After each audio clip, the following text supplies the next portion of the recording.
대한민국 대통령이 독도에 다녀왔다. 우와, 독도는 우리 땅인데 왜 다른 나라에서 난리요? 어쨌든 잘했다. 헐, 근데 여야 반응 엇갈린다. 외교통상 통일위원 윤상현 의원이 대통령의 영토 보전 의무 당연하다를 외쳤다. 그는 누구인가? 미국에서 박사 받아온 엘리트 출신의 국회의원으로 외교안보통, 대북통, 정보통으로 손꼽히는 새누리당 의원이다.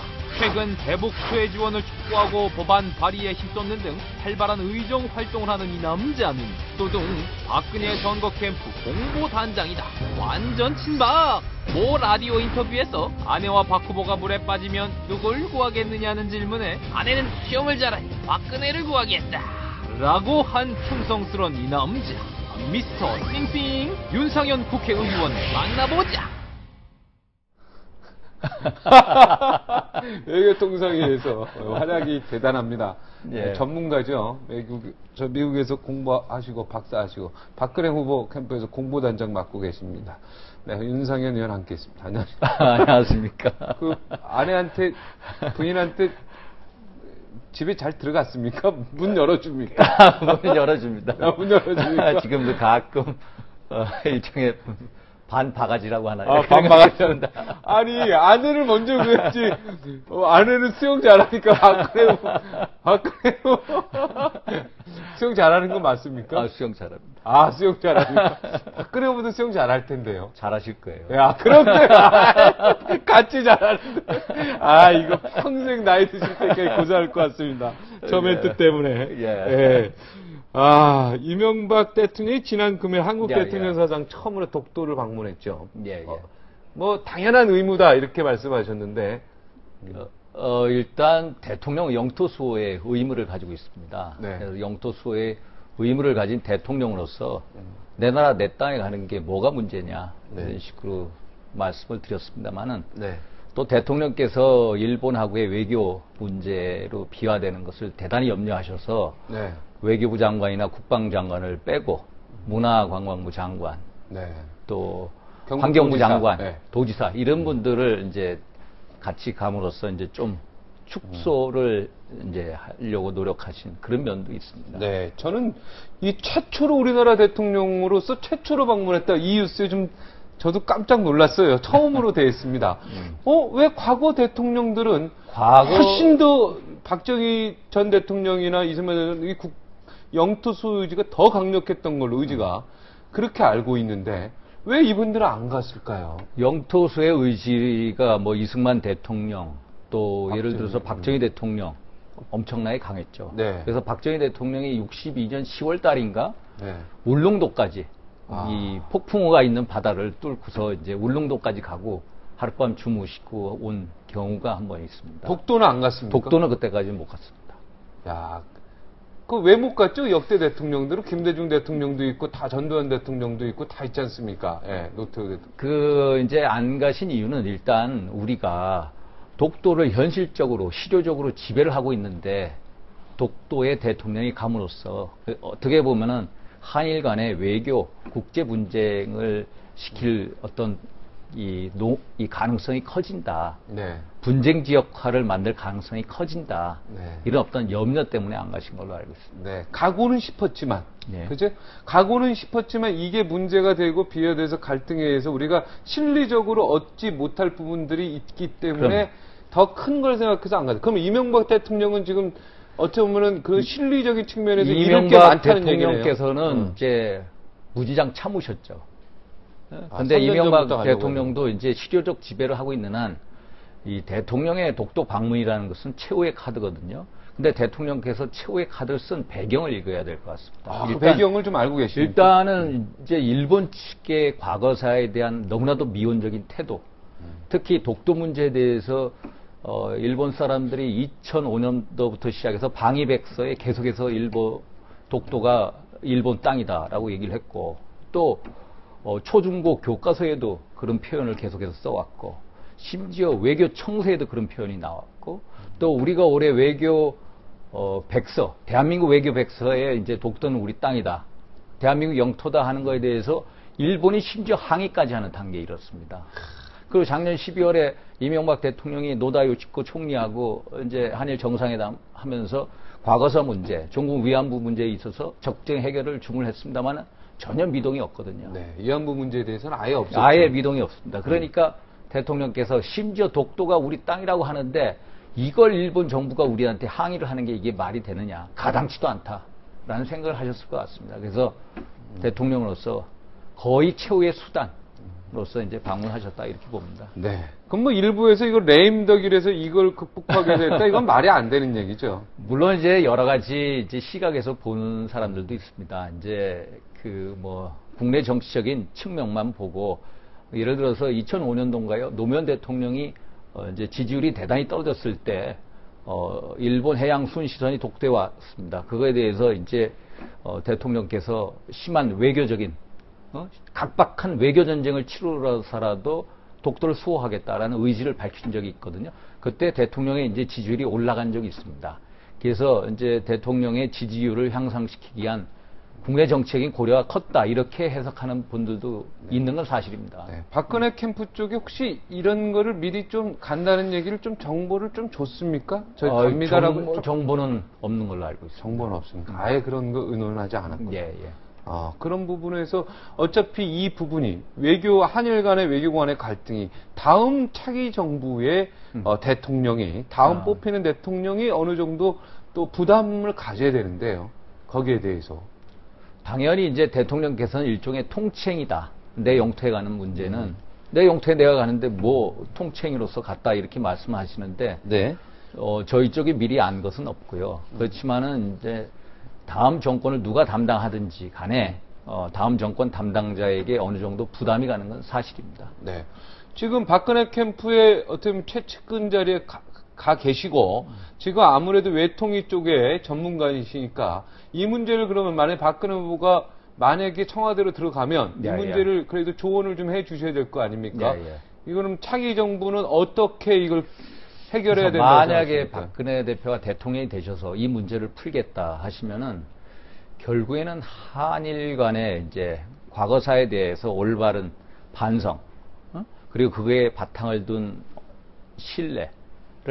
신뢰를 구축하는 외교가 필요하다 이런 생각을 해봅니다만은 이 문제가 그다지 차기 정부로까지 옮아가느냐 하는 문제에 있어서는 저는 이제 조금 부정적인 생각을 가지고 있습니다. 아직 시간이 5개월 있어서. 네. 물론 현 이명박 정부 내에서는 한일 간의 관계가 급냉한 것은 사실입니다만은 한일 간의 관계가 단지 독도 문제만 있는 게 아니라 북핵 문제도 있고 또 한일 간의 FTA 문제도 있고 여러 가지 현안이 있기 때문에 우리가 현 정부나 차기 정부나 독도 문제하고 다른 기타 현안과 분리를 대응을 하고 또 그런 가운데 독도를 국제 분쟁 지역화하려는 일본의 꼼수에 놀아나지 않는 외교적인 지혜를 발휘한다면은 결국은 우리가 독도 문제에 있어서 우리가 원하는 대로 될 것이다라는 생각을 가지고 있습니다. 왜 그러냐?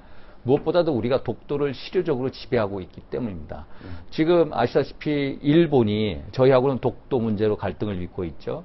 또 중국하고는 센카쿠스 대하고 있다오 문제를 가지고 하고 있고 또 러시아하고는 북방영토 문제를 하고 있습니다. 그런데 북방영토는 러시아가 실효적인 지배를 하고 있거든요. 실효적 지배를 하고 있는데 러시아에 대해서 드미트리 메드베프의 지금은 총리입니다만은 대통령 때도 방문하고 2010년대 방문했습니다. 총리 때도 또 방문했죠. 총리 때도 방문했습니다. 그런데 그 당시에도 이제 일본이 강경한 반응을 하고 러시아에 있는 일본 대사를 본국에 소환을 하고 이랬지만은 결국 러시아가 실효적 지배를 하고 있으니까 더 이상 나가지 못합니다.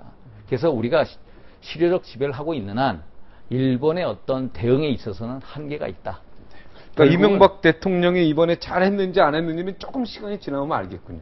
일본이 어떤 대응? 일본이 결국에는 꼬리를 내릴 것이다. 네, 꼬리를 내릴 것이다. 예. 자, 박 전 대통령이 1962년입니까? 65년입니까? 독도 문제를 해결하기 위해서 독도 폭파시켜서라도 해결하고 싶다. 뭐 이런 이야기를 뭐 과거에도 김종필 총리도 전에 했다는 얘기를 들었었고 뭐 이런 기사에서 이렇게 했는데 그 진상 다 많은 사람들이 했었죠. 독도의 폭파설에 대해서는 이제 JP도 하셨고 또 이새끼 이제 일본 외무성 아주국장 이름이 이새끼입니까? 이새끼 아주 이새끼 그래서 외우고 계십니다. 이새끼 아주국장 깜짝 놀랐습니다. 욕하는 줄 이제 알고. 한일 간에 이제 소위 말해서 외교 정상화 협상 과정 중에 이런 얘기도 나왔습니다만은 네.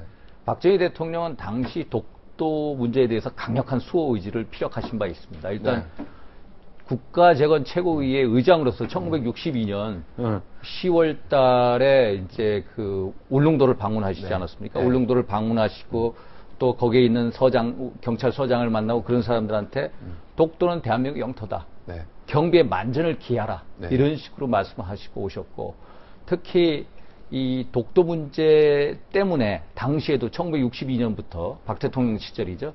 계속해서 ICJ 국제사법재판소에 독도 문제를 넘기자. 그래서 네. 재판을 받자. 이렇게 했을 때 박 대통령이 무슨 소리냐. 내 땅인데 왜 우리가 국제사법재판소에 같이 독도 문제를 제소를 당하냐. 절대로 안 된다라고 말씀하셨고 또 심지어 한일 간의 외교 정상화 과정 속에서도 독도 문제 해결 없이는 절대로 한일 간의 외교 정상화가 없다라고 했는데도 독도 문제는 일단 제껴놓고 한일 간의 외교 정상화를 이뤄내신 분이 박정희 대통령인데 당시 미국이 한일 간의 독도 문제가 워낙 심각하게 흘러가니까 계속해서 딘 러스크 국무장관이 무슨 말씀을 했냐면은 아니 한일 간에 공동으로 등대를 만들어서 소유하면 될 거 아니냐 이런 식으로 얘기를 하신 거라. 그러니까 65년도 제 생각에 65년도인데 박 대통령이 존슨 미국 대통령하고 소위 말해서 이제 정상회담을 하러 가셨어요. 네. 정상회담이 끝나고 잠깐 국무장관이 보자고 그러는 거라. 그러니까 대통령이 딱 보니까 또 독도 문제 얘기할 것 같아. 그랬더니 독도 문제 대단히 화나게 하는 문제인데 당신네들이 계속해서 그렇게 나오니까 공동 소유하자, 등대 만들자 이런 식으로 하니까 아예 독도 폭파시켜버리겠다. 뭐 이런 식으로 소위 말 미국에다가 크게 큰 소리 침으로써 너희 가만히 있어라. 이제 일종의 엄포를 놓으신 거예요. 미국은 너희는 가만히 있어라. 가만히 있어라. 이 문제는 우리가 우리 영토니까 내가 알아서 한다. 네. 이런 식의 의지를 한번 피력하신 거 가지고 그 구절만 가지고 이제 독도 뽑아가지고 예, 그래서 저희 쪽에서 어제도 이제 그 문제를 종합적으로 이제 대응을 하고 말씀드리니까 더 이상 이제 공방은 없어졌습니다. 독도 문제에 대해서는 여야가 없죠. 그리고 국민이 뭐 없습니다. 보수 진보가 없죠. 이건 한 목소리로 똑같이 해가지고 지켜야죠. 그거 뭐 그렇게 대응하면 안 될 것 같아요. 여야가 한 목소리를 해야 돼요. 이미 그리고 대통령이 어찌 됐든 뭐 엎어진 물이든 주사위를 던져진 거 아닙니까? 예. 여기에 대해서는 대응을 어떻게 할 것인가 이거를 머리를 짜야 될 거예요. 맞습니다. 민주당하고 뭐 외통이 뭐 좀 뭐 대책 뭐 이렇게 모임이라든가 이런 것도 좀 같이 한번 만들어서 사줄 필요가 있을 것 같아요. 지금 물론 대선이 있지만은 싸울 땐 싸우더라도 합칠 땐 합쳐야죠. 맞습니다. 한중 예. 외교. 예.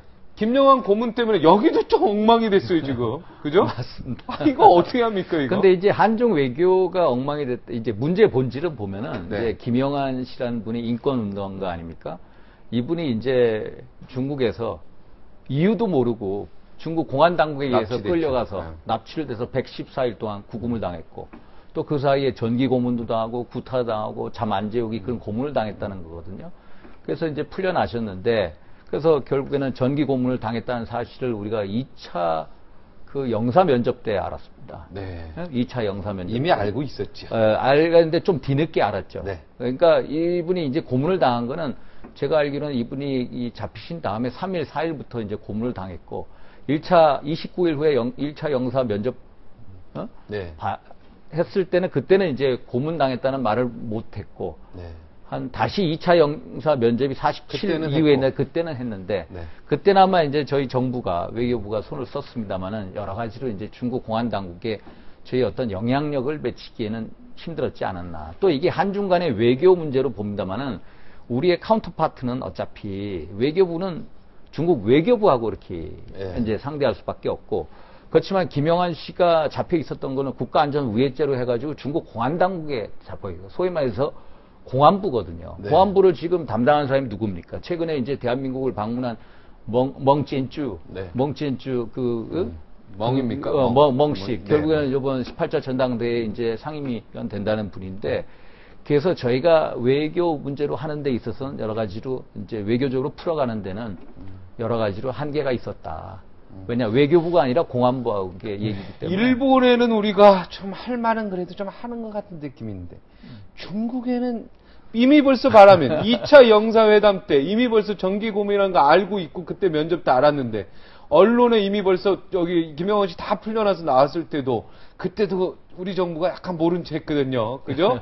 정기 고민을 했는지 안 했는지 확인해 봐야 되겠다. 뭐 해보. 야, 이거 좀 무언가가 중국한테는 우리가 상당히 굴욕 외교를 하는 게 아닌가 이런 생각이 듭니다. 그래서 이제 저희가 지금 결국 무서운 게 국민의 힘입니다. 물론 외교부가 여러 가지 노력을 했습니다만은 외교부 나름대로의 어떤 한계가 있다는 것을 느낄 겁니다. 그렇지만은 이게 문제의 본질은 한중 외교 문제라기보다는 중국 공안 당국이 죄 없는 대한민국 국민을 이유 없이 가두고 네. 그리고 고문을 하고 그리고 고문을 지금도 조직적으로 은폐를 하고 부인하고 있다는 사실입니다. 네. 그렇지만 결국은 이 문제를 저희가 국내에서 이슈화시키고 또 이분도 증언을 함으로써 이게 결국 중국이야말로 인권의 사각지대고 인권 후진국이다라는 얘기가 나오지 않습니까? 그래서 저는 이번 차제를 계기로 해서 미국하고 중국 간에 항상 그런 문제가 있습니다. 네. 중국하고 미국하고의 문제는 위안화 환율 문제, 무역 역조 문제, 또 하나가 인권 문제입니다. 매번 인권 문제를 얘기해도 말을 안 듣습니다. 최근에 천광청이에요. 천광청 변호사 있지 않습니까? 네. 그 사람도 결국에는 이제 그 미국 대사관 갔다가 결국에는 이제 뉴욕으로 가지 않았습니까? 그렇지만 천광청 그 탈출에 도움을 줬던 사람들, 중국인들은 아직도 구금이 다 돼 있습니다. 그것을 지금도 미국이 계속해서 구금을 해제해라 하는데도 말을 듣지 않거든요. 미국이 얘기하는데도 말을 안 듣는데 우리가 얘기하는데 말을 듣겠습니다. 그래서 우리도 저는 이번 사건을 보면서 참 중국 외교도 중요하지만 우리가 중국한테 사과와 재발 방지 약속을 받아내는 것도 중요하지만 우리가 이 문제를 좀 미 의회나 김영한 씨 뭐 청문회를 의회에서 개최한다든지 또 민간단체하고 해서 유엔 인권 이사에 제소를 한다든지 국회의원이니까 그럼 우리 당연히 국회에서 이제 하면 되는 거 아니에요? 본인이 책임지고 우리가 되는 이제 거 아니에요? 인사청문회를 요번에도 외통위에서 하려고 하는 생각을 가졌습니다만 네. 요번에 이제 여야 간에 아직까지 조정이 안 돼서 네. 그러네요. 그런 걸 청문회 하면 국민들이 참 관심 있게 보고요. 진실을 규명한다는 국회 본연에. 그러면 맨날 그 싸움박질 하는 데만 청문회하지 말고. 요새는 싸움박질 안 합니다. 아, 요새 안 박질. 합니까? 막걸리 한 잔 두고 사실은 얘기할 내용이지만 만약에 우리가 일본과 중국 둘 중에 하나 선택할 기회가 된다면 어떻게 해야 됩니까? 일본과 중국 중에 하나를 선택을 해야 된다. 네, 우리가 지정학적 위치이기 때문에요. 그런 날도 올 수도 있지 않을까 언젠가. 네. 과거에는 말씀하세요. 이게 결국에는 우리가 구한말의 역사를 보면은 항상 대한민국은 샌드위치 되는 역사였습니다. 네. 고래에 새우 터지는 역사. 결국에는 러시아가 있었고 또 일본이 있었고 또 중국에 항상 둘러싸여 있거든요. 패권국 열강에 어떻게 보면은 우리가 항상 피해 받는 이제 약소국이었습니다. 그래서 중국이냐 일본이냐 결국에는 예를 들면은 중국하고 일본에도 결국에는 한반도를 둘러싸고 패권 경쟁이 언젠가는 21세기에 전개될 것이다라는 이제 막연한 예측을 합니다. 그렇죠. 그래서 중국을 잡을 거냐 일본을 잡을 거냐가 아니라 우리는 중국 잡는 거 일본을 잡는 것보다 훨씬 중요한 것은 미국을 잡아야 됩니다. 우리 입장에서는 미국을 잡아서 양국 간의 패권 경쟁을 막는 소위 말해서 린치핀 역할을 하게끔 해야 되는 게 훨씬 더 중요하다. 네. 그러니까 한반도 놔두고 1894년에 청일전쟁이 일어났습니다. 청일전쟁이 일어났죠. 당연히 둘이 싸우는데 왜 우리나라에서 싸웁니까 이게? 정말 그죠? 옆집 아저씨 오른쪽 옆집 아저씨랑 왼쪽 옆집 아저씨랑 싸우는데 우리 집 안방에서 싸우면 이게 말되면 이게 속 터지는 일이죠. 그렇죠. 네, 지금 청일전쟁만 그러니까 지금 화가 납니다, 중국이 예를 들어서 군사적인 팽창을 하고 있고 중국이라는 나라가 GDP가 지금 세계 제2위국이거든요. 네. 미국 다음에 이때 2020년 되면 세계 최강의 GDP 강대국이 되고 또 이 군사력 면에 있어서도 3대 군사력 강대국이 됩니다. 그러면 핵이면 10,000개가 넘는데요. 뭐. 또 일본도 어차피 군사력으로 또 경제력이 엄청난 국가입니다. 결국에는 일본도 군사적으로 우경화되면서 팽창을 하고 있죠. 또 중국도 팽창을 하고 있죠. 결국에는 동북아시아를 둘러싸고 패권이 불가피해지는 날도 올 수 있겠다. 그래서 누구를 선택하는 게 아니라 어떤 소위 말해서 등거리 외교를 하면서 우리는 보다 중요한 미국하고의 어떤 관계를 미국하고의 연대를 통해서 두 나라를 견제해야 되지 않나 이런 생각을 합니다. 우리도 좀 자주 국방의 힘을 좀 미사일도 좀 좋은 거 좀 갖고 있고요. 참 좋은데. 그죠? 아, 자, 그런 것도 못 갖고 있으니까. 참. 자, 이제 그 외교통상위원회 윤상현에서 예. 이제 공보단장으로 이제 공보단장 옮깁니다. 이제 어려운 공보단장으로. 어려운 문제입니다. 자, 공천원금. 네. 공천원금 셌어요. 예. 이걸로 지금 뭐 박근혜 후보 물러나야 된다 이런 얘기까지 막 나올 때 어땠습니까? 공보단장 입장에서. 책임져야 된다, 막 이런 얘기. 일단은 이제 그 공천 헌금이라는 게 박근혜 후보 입장에서는 결코 생각할 수 없는 문제입니다. 박근혜 대표가 세신 주장을 했죠. 엄정하고 깨끗한 공천을 말씀하신 분 아닙니까? 또 우리가 국민 눈높이에 새로운 모습을 보여야 된다고 말씀하지 않았습니까?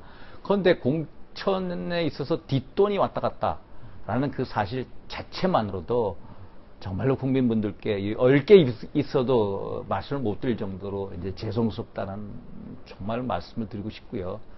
그래서 아마 우리 비대위원장도 전혀 생각을 못했을 겁니다. 그래서 일단 국민분들께 죄송스럽다라는 말씀을 하셨는데, 네. 참, 오늘 뭐 조기문 씨 영장 실질 심사 어떻게 됐습니까? 오늘 한다고 그랬는데 아직까지 결론이 안 낸 것 같아요. 네, 지금 저는 아직 결론이 아직 안 난 것 같은데 네. 조기문 씨 영장 실질 심사를 통해서 아마 구속이 되고 또 검찰이 조기문 씨를 계속해서 이제 수사를 하다 보면은 결국 결말이 나지 않을까. 현기현 전 의원이 만약에 돈을 받았다면 3억을 그러면은 이제 이야기 자체가요 조금 달라지거든요. 박근혜 그 당시 비대위원장이 그러면 아무래도 다시 책임론이 다시 불거질 텐데요. 어떻습니까? 후보를 그만둔다는 건 좀 상상할 수 없는 얘기죠. 그거는 말이 안 상상할 되는 수 없는 거고요. 얘기고. 일단 현기현 의원이 받았다라는 게 물론 가정을 전제로 네, 가정으로 하면 지금같이 엄중한 이렇게 이런 문제 네. 참 가정을 전제로 말씀드리기가 참 근데 이제 받았다고 생각하는 거랑 안 받았다는 거랑 좀 다르죠. 저는 이제 개인적으로 현 의원한테 얘기를 듣고 자기가 할복을 하겠다, 자살하겠다라는 식으로 얘기를 하니까 현 의원도 할복 얘기하셨어요. 예, 자기가 자살하겠다라는 식으로 말씀하시니까 저는 개인적으로 그분의 입장을 어느 정도 이해하는 면이 있습니다만은 만약에 그런 식의 현기한 의원이 뭐 공천 헌금을 뒷거래를 해서 공천 뒷돈을 받았다라고 하면은 그거는 진짜 상상할 수 없는 문제고요. 네. 새누리당 전체 뭐 박근혜 후보, 뭐 황우여 대표가 어떤 개인의 문제가 아니라 한나라당 전체 당인으로서 모두가 책임진다는 자세로 임해야 될 문제다. 그래서 대국민 사과는 말할 것도 없고 또 이거에 관련돼서 수습책을 강력한 수습책을 낼 것이다 말씀입니다. 그런데 지금까지 이렇게 검찰이나 예. 정치인들 뇌물 사건 수사하는 거 보면 검은 돈 받았다고 하는 사람 하나도 없는데 나중엔 다 또 구속되고 받았다고 하는 그게 또 어떤 현실이니까 잘 감안해야 되고. 현기현 전 의원을 공천위원으로 신청한 사람이 혹시 누군지는 아십니까? 그거는 모릅니다. 그건 모릅니까? 아무래도 그 공천위원들은 박근혜 비대위원장의 의중이 좀 담겨 있다고 다들 얘기하는 거 아니겠습니까? 공천위원은 이제 비대위에서 결국에는 공천위원회를 이제 의원들을 심사를 하니까 전체 이제 공천위원들이 오면은 공천위원회를 구성을 할 때 어떠한 사람들이 들어오면은 비대위원회에 올라갑니다. 그러면 비대위원장뿐만 아니라 비대위원들 전체가 거기서 논의하죠. 네. 오늘 그 제명이 왜 보류됐습니까? 박근혜 캠프 쪽에서 반대한 걸로 여기 기사가 나왔는데. 반대했다기보다는 현기한 전 의원이 이 문제에 대해서 제명 문제에 대해서 재심을 요구했습니다. 재심을 요구하면 당 윤리위원회에서 다시 한번 이걸 논의를 해야 됩니다. 절차 문제고. 절차 문제가 있습니다. 네. 그러면 이 절차만 거치면은 다시 절차를 거치고 이제 다시 하겠죠. 네. 그 지도부는 빨리 제명하고자 했었다고. 그럼 기사가 좀 잘못됩니까? 지도부는 제명을 빨리 하려고 그래서 오늘 이제 제명을 하자고. 하겠다라고 이제 어제부터 보도가 나왔는데 결국에는 현기한 의원에서 재심 요구를 했으면 이 어떤 절차적 문제를 건너뛰고 갈 수는 없으니까. 박근혜 후보가 대통령이 되기 위해서는 이 비박 인사들이 있지 않습니까? 지금 누굽니까? 선대위원장 하시는 홍사덕 위원장도 김문수 지사는 덧셈 해야 된다. 맞습니다. 함께 해야 된다. 이런 얘기인데요. 저도 적극적으로 공감합니다. 적극 공감하는 게 우리는 덧셈의 정치를 해야지 뺄셈의 정치를 해서는 안 됩니다. 네. 김문수 지사가 최근에 여러 가지 좀 네거티브적인 선거운동, 경선운동을 좀 강하게 하고 있습니다만은 그래도 결국은 다 같이 한 배로 타고 가야 할 이제 동지로 우리가 규정하고. 근데 이렇게 김문수 의원만 딱 이렇게 실명으로 거론해서 덧셈해야 그러면 아니 예를 들어 임태희 후보도 있고 김문수 지사뿐만 아니라 임태희 후보, 안상수 후보, 김태 후보 다 같이. 이재호 후보는 왜 뺍니까? 이재호 후보도 마찬가지고 또 정몽준, 정몽준 후보 전 대표님도 마찬가지고 다 같이 가야 됩니다. 그렇죠. 그럼 그 과정에서 노력을 좀 하고 있습니까? 진정성 있는 노력을? 개개 의원별로 저희 캠프 내에서도 하고 있습니다. 담당이 다 있습니까? 있고요. 담당은 뭐 구체적인 담당은 없고 네. 저도 그런 노력을 하고 있습니다. 네. 그걸 좀 이렇게 일사불란하게 해야 될 거 아닙니까?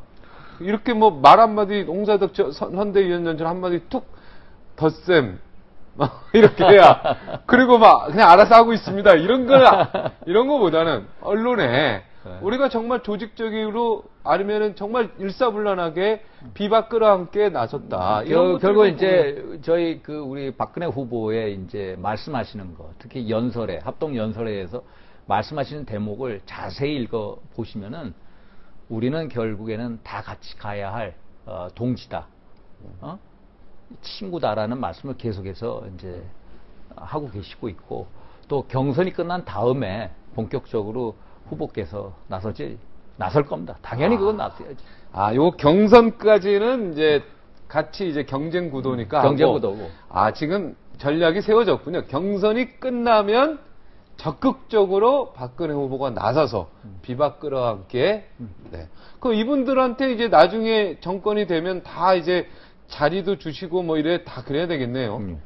그러니까 비박 뭐 친박 이게 아니라 비박이냐 정박이냐 이게 아니라 어떻게 보면 이제 주류 비주류인데 결국에는 저희가 정권을 창출하는 이 어떤 노력이나 목적이 왜 하려고 합니까? 결국에는 우리 새누리당이 정권을 창출함으로써 대한민국을 살리겠다. 적어도 대한민국의 정통성, 또 대한민국의 시장 경제를 반드시 지켜내겠다는 확고한 신념을 가지고 있습니다. 그래서 그 확고한 신념에는 김문수 후보나 김태호 지사나 안상수 후보나 이재호 대표나 또 뭐 정몽준 전 대표나 마찬가지 생각을 가지고 있습니다. 그래서 그런 어떤 새누리당의 승리가 대한민국의 어떤 승리다라는 생각을 가지고 임하고 있기 때문에 우리가 경선이 끝난 다음에는 전부 다 하나의 이 큰 도가니에 넣어서 우리가 다 같이 갈 겁니다. 네. 그럼 비박 세력에 대한 자리도 챙겨 주실 겁니까? 당연히 뭐 무슨 자리가 될지 모르지만 무슨 자리 챙겨 주실 겁니까? 당연히 선대에 들어가서 다 역할을 하셔야죠. 네. 그러니까 대통령 된 다음에도 만약에 대통령 되시면 공천이나 뭐 이런 거에서도 뭐 이렇게 뭐랄까 불리함 뭐 이런 거 그런 거 없죠. 이런 거 없죠. 야, 그런 게 약속하셨어요? 제가 뭐 공천권자는 아니고 아니 예를 들어서 대통령이라는 것은 역사를 보고 정치하는 자리 아닙니까? 박근혜 후보도 마찬가지 생각을 하고 계십니다.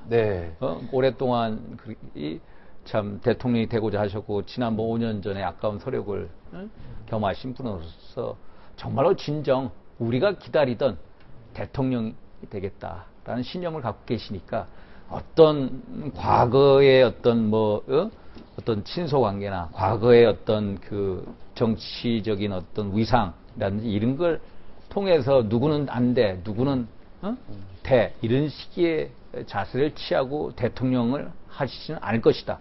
라는 확고한 신념을 가지고 있습니다. 만약에 이제 그런 생각, 잘못된 생각을 하면 옆에서. 그러면. 옳은소리 회의하실 때 박근혜 후보 앞에서 옳은소리 하십니까? 그러면. 생각이 달라도 얘기합니까? 다 얘기합니다. 찍히는데도? 찍혀도 합니다. 그게 대표를 위한 거니까. 얘기합니까? 저는 합니다. 안고 가야 됩니다. 안고 가야죠. 진정성 있게 가야 됩니다. 이분들도 절대 불이익 주면 안 됩니다. 이렇게 맞습니다. 한다 이 말이죠.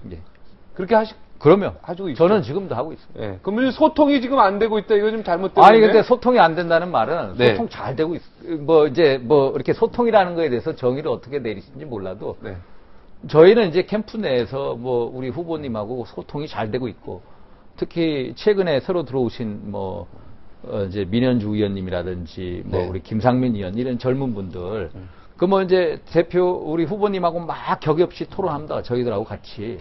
그런 분들은 소통이 안 된다는 걸 못 느끼실 거예요. 그래서 이 소통이라는 것도 참 이게 저희 입장에서는 좀 잘못 씌워진 이미지다. 그래서 그 후보가 그 소통이라는 것도 자꾸 소통을 못 한다 그러는데 이 우리 후보께서 대한민국 정치 발전을 위해서 참 어떤 소신을 또 예측 가능한 정치를 반드시 해내겠다는 그런 소신을 갖고 있는데 그 소신이 강하다 보니까 그 소신을 이제 불통이라는 이미지로 씌워왔는데 결국은 후보가 되신 다음에 반드시 또 소통하는 정말로 국민들이 바라는 그런 소통하는 모습을 반드시 보이실 것이다.